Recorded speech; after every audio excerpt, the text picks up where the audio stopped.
दोस्तों नमस्कार, आप सभी का मेरे चैनल में स्वागत है। दोस्तों मैं करंट अफेयर का एक नेक्स्ट वीडियो लेकर उपस्थित हूँ और ये आपके जो भी आगामी एग्ज़ाम है, जैसे खंड शिक्षा अधिकारी हो या अगले महीने में जो आर ओ का जो एग्ज़ाम होने वाला है, उन सभी एग्ज़ामों के लिए इम्पोर्टेंट है, आप इसे देख सकते हो। पहली न्यूज़ है, जलवायु परिवर्तन पर युवा सलाहकार समूह के लिए नामित किया है और नामित होने वाली जो भारतीय हैं उनका नाम है अर्चना सोरेंग और इनको यूएनओ के जो महासचिव है एंटोनियो गुटेरेस ने ही नामित किया है। ठीक है, नेक्स्ट है होप। तो होप क्या है? होप एक मंगल मिशन है। तो होप एक मंगल मिशन है, तो ये किस देश का है? तो ये है संयुक्त अरब अमीरात और इसको जापान के स्पेस सेंटर से छोड़ा गया है। तो आप इसको याद रखना, होप मंगल मिशन किसका है? संयुक्त अरब अमीरात और जापान के स्पेस सेंटर से इसको छोड़ा गया। न्यूज़ है अशोक लवासा। तो एशियाई विकास बैंक के नए उपाध्यक्ष बनाए गए हैं अशोक लवासा। देश की पहली राज्य स्तर की लोक अदालत शुरू की गई है। कहाँ पर? छत्तीसगढ़ में। पहली है और लोक अदालत है, तो देश की पहली राज्य स्तर की जो लोक अदालत है वो छत्तीसगढ़ में शुरू हुई। इंपॉर्टेंट फैक्ट है। नेक्स्ट है हागिया सोफिया संग्रहालय, जो चर्चा में रहा था। ये किस देश में है? तो है टर्की में, और इसको मस्जिद में परिवर्तित कर दिया है। नेक्स्ट है सतत विकास लक्ष्य सूचकांक 2020। इसमें जो भारत का स्थान है 117, और आपको साथ ही ये भी याद रखना है, जो पहले नंबर पे है वो है स्वीडन, सेकंड नंबर पे डेनमार्क और थर्ड नंबर पे फिनलैंड। अगला जो फैक्ट है इंपॉर्टेंट है, अंतर्राष्ट्रीय बाघ दिवस 29 जुलाई को मनाया जाता है। आपको ये डेट याद रखनी है।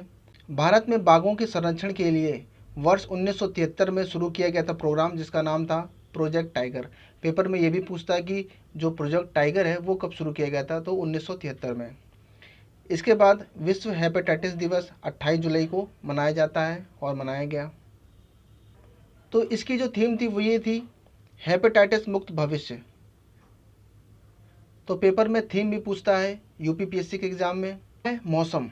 तो मौसम क्या है? तो ये एक मोबाइल ऐप है जो पृथ्वी विज्ञान मंत्रालय ने जारी किया है और मौसम संबंधी जानकारी के लिए इम्पॉर्टेंट फैक्ट है। नेक्स्ट है कारगिल विजय दिवस की 21वीं वर्षगांठ 26 जुलाई को मनाई गई। आपको ये याद रखना, ये 21वीं थी। नेक्स्ट है चौथे खेलो इंडिया युवा खेलों की मेज़बानी 2021 के लिए कौन सा राज्य करेगा? तो वो राज्य है हरियाणा। नेक्स्ट है विश्व जनसंख्या दिवस, तो वो मनाया जाता है 11 जुलाई को। अगला जो फैक्ट है बहुत ज़्यादा इंपॉर्टेंट है, वो है इंजेती श्रीनिवास। तो केंद्र सरकार ने इनको अंतर्राष्ट्रीय वित्तीय सेवा केंद्र प्राधिकरण का पहला अध्यक्ष नियुक्त किया है, या इनका जो कार्यकाल है वो 3 वर्ष का होगा। और आपको ये संस्था याद रखनी है, अंतर्राष्ट्रीय वित्तीय सेवा केंद्र प्राधिकरण, अंतर्राष्ट्रीय। ठीक है, तो इनका नाम है इंजेती श्रीनिवास और इनका जो कार्यकाल है वो 3 वर्ष का। अब इसके बाद जो अगला है, रेलवे ने कार्बन उत्सर्जन को पूर्णतः समाप्त करने का लक्ष्य रखा है 2030 तक। नेक्स्ट न्यूज़ है इंपॉर्टेंट है, विश्व का तीसरा सबसे बड़ा अंतर्राष्ट्रीय क्रिकेट स्टेडियम कहाँ बनेगा? राजस्थान में।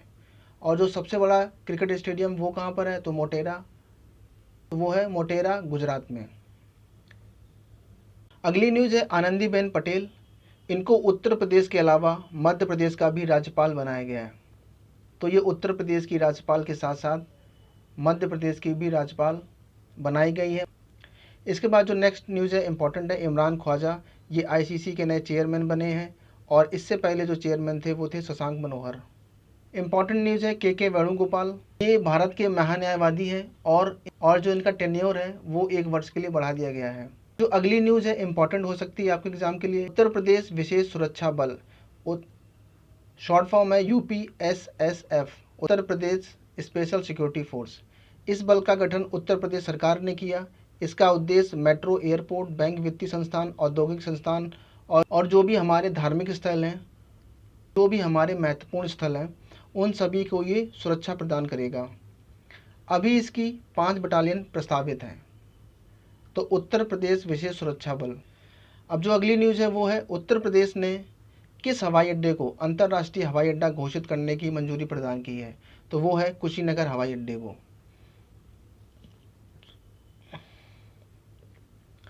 सरोज खान का निधन हो गया है। वो एक कोरियोग्राफर थी और उनकी उम्र थी 71 वर्ष।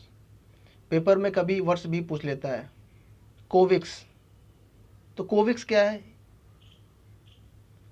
तो कोविक्स जो है वो कोरोना की एक वैक्सीन है जो इंडिजीनियस तरीके से, जो पूर्णतः इंडिजीनियस तरीके से भारत में विकसित की गई है। यह देश का पहला कोविड-19 टीका है जिसको क्लिनिकल ट्रायल की मंजूरी मिली है। टीके को NIV पुणे, NIV का मतलब है नेशनल इंस्टीट्यूट ऑफ वायरोलॉजी, जो पुणे में है, और भारत बायोटेक ने मिलकर इसे तैयार किया है। तो भारत बायोटेक और NIV ये दोनों आप याद रखना। और इस वैक्सीन का नाम है कोवैक्सीन। भारत रत्न, तो अभी तक 48 लोगों को भारत रत्न मिल चुका है, जिसमें प्रणब मुखर्जी, भूपेन हजारिका, नानाजी देशमुख, ये जो 3 व्यक्ति हैं इनको अभी रिसेंटली भारत रत्न मिला था। मालदीव राष्ट्रमंडल में शामिल हुआ, तो मालदीव पुनः राष्ट्रमंडल में शामिल हुआ और ऐसा करने वाला वो 54वां देश बना। 2016 में इसने अपनी जो सदस्यता थी वो त्याग दी थी और ये पहली बार 1982 में पहली बार ये सदस्य बना था राष्ट्रमंडल का। तो राष्ट्रमंडल एक बेसिकली एक अंतर्राष्ट्रीय समूह है जिसमें वो देश शामिल होते हैं जहाँ पर ब्रिटेन का कभी न कभी आधिपत्य रहा है। तो मालदीव जो है वो 1982 में पहली बार शामिल हुआ था, लेकिन 2016 में उसने अपनी सदस्यता त्याग दी थी और उसने पुनः अब सदस्यता त्याग की है। तो वो ऐसा करने वाला 54वीं कंट्री है। तो आप ये भी कह सकते हो कि राष्ट्रमंडल में 54 देश इस समय शामिल हैं। ये अगला फैक्ट है, इंपॉर्टेंट हो सकता है आपके एग्जाम के लिए। बुर्किना फासो, गिनी बिसाऊ, आइवरी कोस्ट, माली, नाइजर, सेनेगल और टोंगो, ये 8 पश्चिमी देशों ने मिलकर सामूहिक रूप से एक नई मुद्रा को अपनाया है। पश्चिमी देशों ने मिलकर सामूहिक रूप से एक नई मुद्रा को अपनाया है जिसका नाम है इको। तो ये एक इम्पॉर्टेंट फैक्ट है, याद रखने से। इंडोनेशिया में पहला हिंदू विश्वविद्यालय बनने जा रहा है और जिसका नाम रखा जाएगा सुग्रीव, और ये इंडोनेशिया के बाली द्वीप पर बनाया जाएगा। इसलिए भी इम्पॉर्टेंट हो सकती है क्योंकि जो इंडोनेशिया है वो सर्वाधिक मुस्लिम जनसंख्या वाला देश है और वहाँ पर हिंदू कॉलेज होना एक बड़ी बात है। तो आप याद रखोगे कि पहला हिंदू कॉलेज बनने जा रहा है जिसका नाम होगा सुग्रीव और वो इंडोनेशिया के बाली द्वीप पर बनाया जाएगा। अंतर्राष्ट्रीय योग दिवस 21 जून 2020, ये डेट आपको याद रखनी है, को 6वां अंतर्राष्ट्रीय योग दिवस मनाया गया। आपको ये याद रखना है कि कौन से नंबर का था, तो ये 6वें नंबर का था। और इस अंतर्राष्ट्रीय योग दिवस की जो थीम थी वो थी स्वास्थ्य के लिए योग घर पर। और UN ने जो पहली बार योग दिवस मनाने की घोषणा की थी वो थी 11 दिसंबर 2014। तो आप याद रखोगे स्वास्थ्य के लिए योग घर पर, ये इसकी थीम है। और जून 2020 को 6वां अंतर्राष्ट्रीय योग दिवस मनाया गया। अगली न्यूज़ है विश्व पर्यावरण दिवस 5 जून 2020 को मनाया गया। इस दिवस की मेज़बानी की कोलंबिया ने और इसकी थीम थी जैव विविधता, बायोडाइवर्सिटी।